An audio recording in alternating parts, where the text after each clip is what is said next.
اعوذ باللہ من الشیطان الرجیم بسم اللہ الرحمن الرحیم۔ آج ہم سورۃ قریش کا مطالعہ کریں گے۔ آغاز ہوتا ہے لِإِيلَافِ قریش۔ لِإِيلَاف میں جو لام زیر لی ہے یہ حرف جر یا پریپوزیشن ہے۔ اس کے بہت سارے معنی ہوتے ہیں لیکن یہاں سیاق و سباق کے اعتبار سے دو معنی یہاں پہ ہو سکتے ہیں، ایک بوجہ یا بسبب یا انگلش میں فور یا بیکاز آف۔ ایلاف جو ہے ایلاف اس کے بھی بہت زیادہ معنی ہوتے ہیں۔ ایک معنی ہے مانوس رکھنا یا الفت کرنا یا انس، تعلق، رغبت یا وابستگی۔ مختلف لوگوں کی وابستگی کی صورت میں اگر کوئی عہد نامہ ہو جائے جس میں دو فریق ایک دوسرے سے پیوست رہیں تو اس عہد نامے یا پیکٹ کو بھی ایلاف کہتے ہیں۔ حفاظتی عہد نامہ یا عہد نامے پر مبنی تحفظ یا حفاظتی اتحاد جسے الائنس کہتے ہیں، یا معاہدہ یا پروانہ راہداری سیکیورٹی کے لیے۔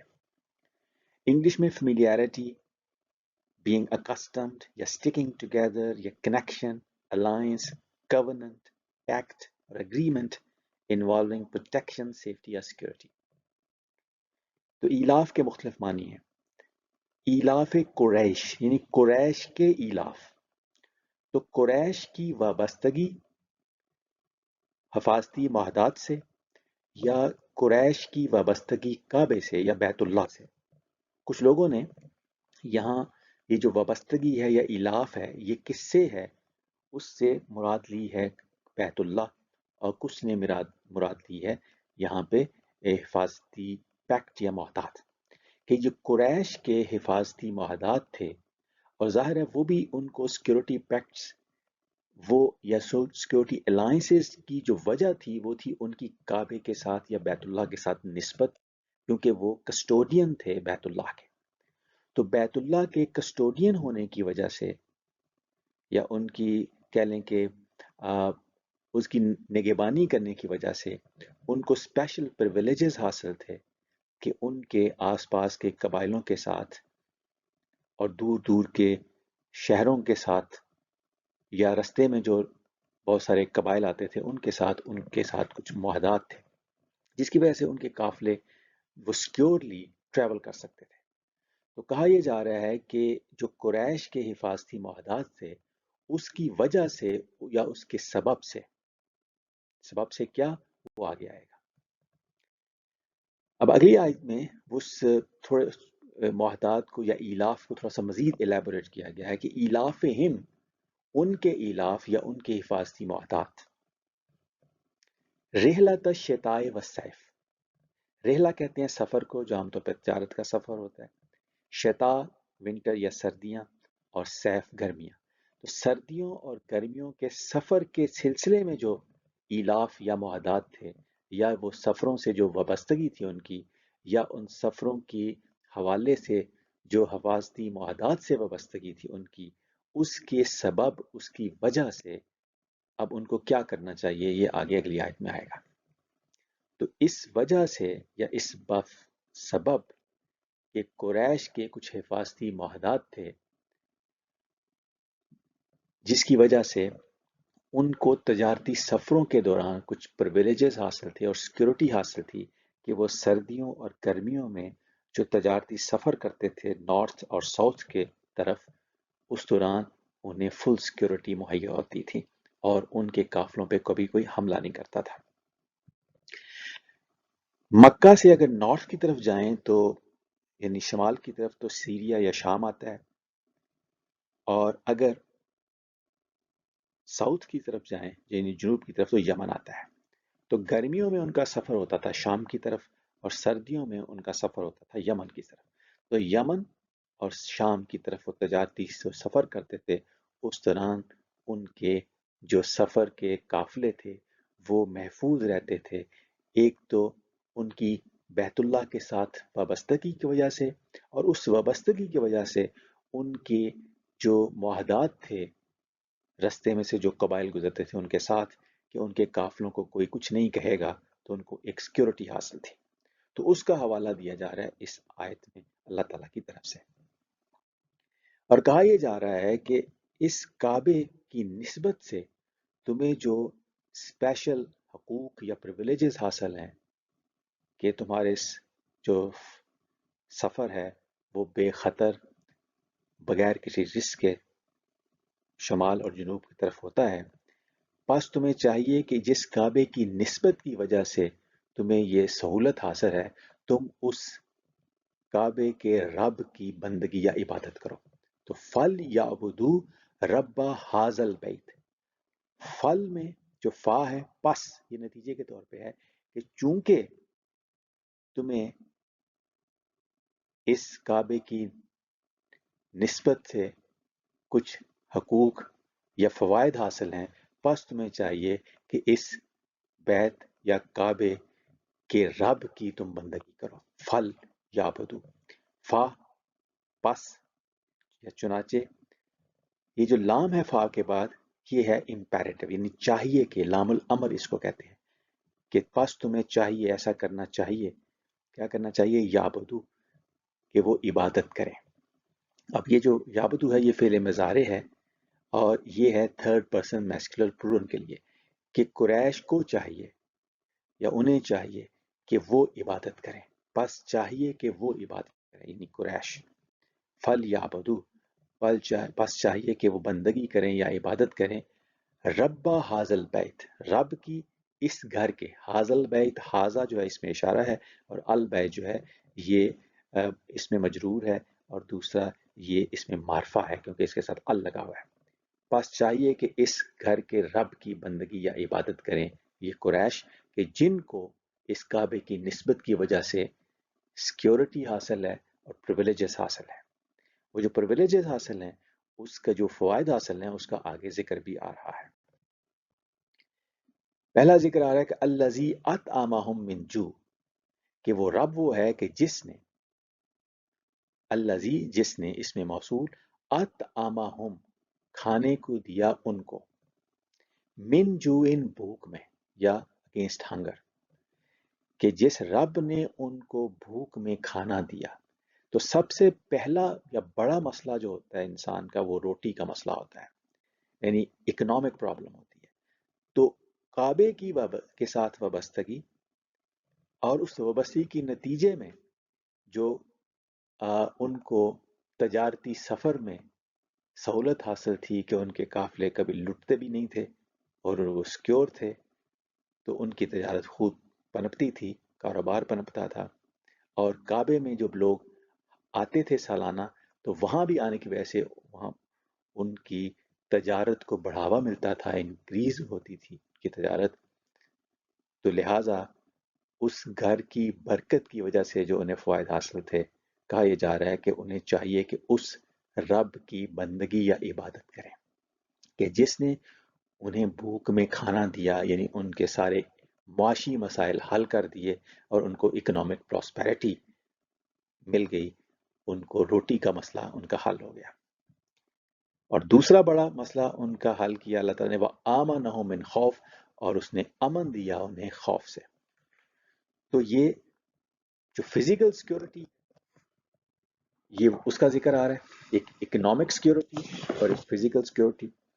تو سیکیورٹی اینڈ پراسپیرٹی یہ دو بنیادی ضروریات ہیں کسی بھی معاشرے کے لیے یا کسی بھی سوسائٹی کے لیے۔ تو قریش کو کعبے کے متولی یا کسٹوڈین ہونے کی وجہ سے یہ ان کی معاشی مسائل بھی ان کے حل تھے کہ ان کی تجارت خوب تھی، لوگ جو وہاں پہ آتے تھے کعبے کا وزٹ کرنے اس وجہ سے بھی ان کی تجارت کو بڑھاوا ملتا تھا، اور خود جو ان کو آزادی حاصل تھی کہ بلا خوف و خطر وہ شمال اور جنوب میں سردیوں اور گرمیوں میں تجارتی سفر کرتے تھے، تو ان کو اکنامک پراسپیرٹی بھی حاصل تھی اور ان کو سیکیورٹی بھی حاصل تھی۔ تو جس نے وہ سیکیورٹی دی، جس نے وہ پراسپیرٹی دی، کہا یہ جا رہا ہے کہ اس کا حق بنتا ہے کہ اسی رب کی بندگی یا وہ عبادت کرے۔ اس آیت کے ٹکڑے میں لفظ جو امن ہے وہ خوف کی ضد کے طور پہ استعمال ہوا ہے۔ تو عربی زبان میں یا قرآن مجید کی روشنی میں امن جو ہوتا ہے یہ صرف یہی نہیں ہوتا کہ جنگ نہ ہو رہی ہو، بلکہ امن اس حالت کو کہتے ہیں جس حالت میں خوف نہ ہو. تو peace is not the absence of war but the absence of the fear. کہ جب فیئر نہ ہو تو پھر امن ہوگا. اب اس آیت میں اس صورت میں کچھ خاص الفاظ جو آئے ہیں ان میں ایک لفظ ہے عبادت. عبادت کا مطلب صرف پرستش یا پوجا پاٹ ہی نہیں ہوتا بلکہ اس کا ایک معنی اوبیڈینس بھی ہوتا ہے، یعنی قول کا اتباع، امر کی تعمیل، بندگی، غلامی یا محکومی. اور اسی بندگی کی معنی میں قرآن مجید میں یہ لفظ پوچھے جواب پہ استعمال ہوا. جیسے سورۃ البقرہ میں الحر بالحر والعبد بالعبد میں عبد کا معنی غلام یا سلیو کے لیے آیا ہے، عبد کا لفظ سلیو کے لیے آیا ہے، اور حر کا لفظ جو ہے وہ آزاد بندے کے لیے آیا ہے. اس طرح سورۃ البقرہ کی آیت نمبر 221 میں اماتن مومنہ کہتے ہیں فیمیل سلیو جو ہوتی ہے مومنہ اس کو، اور عبد المومن کہتے ہیں جو میل سلیو ہوتا ہے مومن. تو اماتن فیمیل سلیو اور عبد جو ہے میل سلیو. تو سلیوری کے لیے بھی عبدیت کا لفظ آتا ہے. تو سلیو جو ہوتا ہے وہ اپنے ماسٹر کے احکام کا پابند ہوتا ہے. تو اس میں محکومی یا غلامی کا پہلو آ جاتا ہے، صرف پرستش کا پہلو ہی نہیں ہوتا. اسی طرح قرآن مجید میں ایک جگہ اللہ تعالیٰ نے اپنے بندوں کی یعنی عباد کی کچھ خصوصیات بتائی ہیں. تو کہا ہے فبشر عباد الذین یستمعون القول فیتبعون احسنہ، کہ اللہ تعالیٰ کہتے ہیں کہ آپ میرے بندوں کو، میرے عباد کو بشارت دے دیجئے. وہ کون ہیں؟ جو لوگ بات کو غور سے سنتے ہیں پھر اس کے بہتر پہلو کا اتباع کرتے ہیں. یستمعون القول فیتبعون احسنہ، تو یعنی قول کا اتباع کرنے والے عباد ہوتے ہیں. عباد عبد کی جمع ہوتی ہے. اس طرح قرآن مجید میں ہی عباد مکرمون کی خصوصیت یہ آئی ہے کہ لا یسبقونہ بالقول وہم بامرہ یعملون، کہ وہ اللہ کے معزز بندے ہیں، وہ کسی بات کے کرنے میں اس سے سبقت نہیں کرتے اور وہ اسی کے امر کی تعمیل کرتے رہتے ہیں. تو امر کی تعمیل جو ہے یہ بھی عباد کی خصوصیت ہوتی ہے. اسی طرح اگر سیاسی لحاظ سے یا حکومتی سطح پہ دیکھا جائے تو حضرت موسیٰ علیہ السلام نے جب فرعون سے کہا تھا کہ ان ابتّا بنی اسرائیل، کہ تو نے بنی اسرائیل کو غلام یا محکوم بنا رکھا ہے، تو وہاں پہ ایک سربراہ مملکت جو تھا فرعون، اس کی غلامی یا محکومی کے لیے لفظ جو ہے وہ عبدیت کا آیا ہے. اسی طرح انہوں نے یعنی فرعون اور اس کی قوم کے سرداروں نے حضرت موسیٰ علیہ السلام اور علیہ السلام سے کہا کہ کیا ہم اپنے جیسے دو بشروں پر ایمان لیں یا ان کی بات مان لیں، حالانکہ ان کی قوم کے لوگ تو ہمارے غلام یا محکوم ہیں. قومہما لنا عابدون، یہاں عابدون کا جو الفاظ آئے ہیں یہ بھی غلام یا محکوموں کے لیے آئے ہیں. تو یہ جو عبادت کا لفظ ہے اس میں صرف پرستش نہیں بلکہ محکومیت اور بندگی بھی شامل ہے. تو کہا یہ جا رہا ہے صورت میں کہ قریش کو یہ چاہیے کہ وہ اللہ کی یا اس رب کی بندگی اختیار کریں جس نے ان کو امن دیا اور ان کو بھوک میں کھانا کھلایا. تو یعنی صرف پرستش ہی نہ کریں بلکہ اس کے احکام کی پابندی بھی کریں، اس کے احکام کے مطابق معاشرہ قائم کریں، معاشرت قائم کریں. رب کا مطلب جو ہے یہ بھی بڑا کمپریہنسو ہوتا ہے. اس کا معنی مالک بھی ہوتا ہے، آقا بھی ہوتا ہے، پروردگار بھی ہوتا ہے اور نگہبان بھی ہوتا ہے. اب اسی صورت میں لفظ البیت آیا ہے. البیت جو ہے قرآن مجید میں جسے اللہ کا گھر کہا جاتا ہے، بیت اللہ، اس کے بارے میں مختلف آیات اگر دیکھیں کہ اس کا رول کیا ہے تو وہ ہمیں پتہ چلتا ہے کہ اس کا رول بڑا جامع رول ہے. جیسے قرآن مجید میں سورۃ البقرہ میں آیا کہ اِذْ جَعَلْنَا الْبَيْتَ مَثَابَةً لِلنَّاسِ وَأَمْنًا، اور یاد کرو جب ہم نے اس گھر یعنی خانہ کعبہ کو انسانوں کے لیے رجوع کا مرکز اور جائے امان بنا دیا. مَثَابَةً لِلنَّاسِ، تو انسانوں کے لیے، پوری انسانیت کے لیے. تو یہاں ایک غور طلب بات یہ ہے کہ جہاں بھی قرآن مجید میں البیت یعنی بیت اللہ کا ذکر آیا ہے وہاں اس کے آس پاس للناس آیا ہے، کہ یعنی انسانوں کے لیے، للمؤمنین نہیں آیا. یہ ایک جو ہے وہ سوچنے کا مقام ہے، فوڈ فار تھاٹ ہے. تو پہلی جو خصوصیت آئی ہے اس بیت کی وہ ہے مثابہ، یعنی a place of safety اور significance to which people return repeatedly، ایسی جگہ جہاں انسان بار بار آئیں اور رجوع کریں. اور پھر دوسری خصوصیت ہے امنن، یہ جائے امان ہے، پلیس آف سیفٹی ہے، سیکیورٹی ہے. اینڈ فریڈم فرام فیئر ہے، سینکچوری آف پیس. یہاں لوگ اسائلم سیکھ کرنے آ سکتے ہیں، یہاں امن کے لیے آ سکتے ہیں. یہ جو البیت ہے یہ امن کا گہوارہ ہے اور انسانیت کے لیے رجوع کا مرکز ہے، ان کا مرکز ہے انسانیت کا.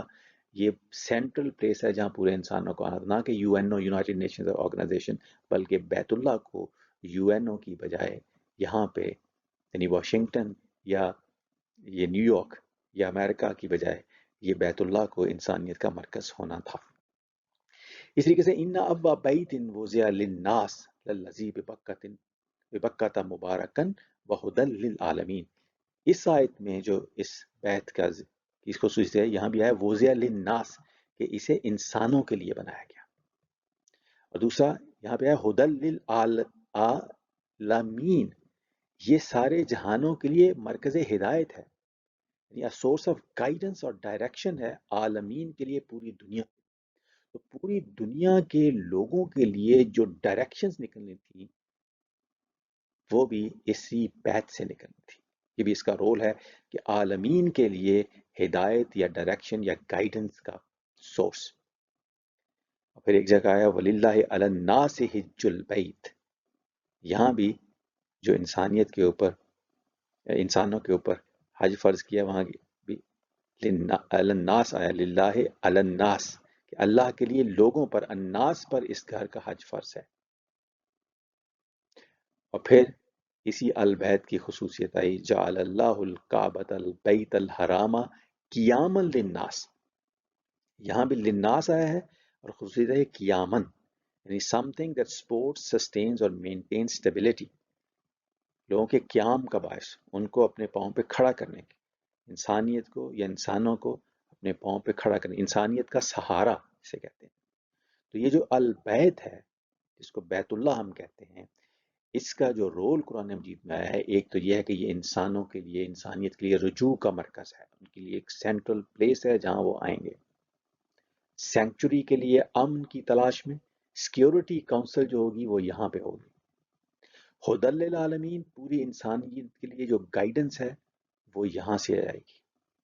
اور قیام للناس، لوگوں کو اگر سہارا انسانیت کو ملنا ہے تو یہاں سے ملنا ہے. انسانیت کا سہارا، انسانیت کا مرکز، عالمین کے لیے، لوگ پوری دنیا کے ملکوں کے لیے ہدایت کا منبع اور امن یعنی سیکیورٹی کا ضامن.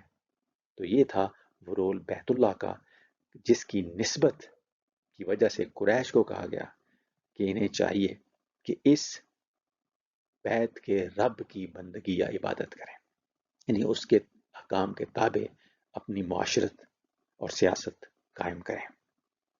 اور اس لیے کہ ان کو اس کی وجہ سے بہت سارے پریویلیجز حاصل ہیں، جس میں ان کی فوڈ سیکیورٹی بھی ہے اور ان کی فزیکل سیکیورٹی بھی ہے. وما علینا الا البلاغ المبین.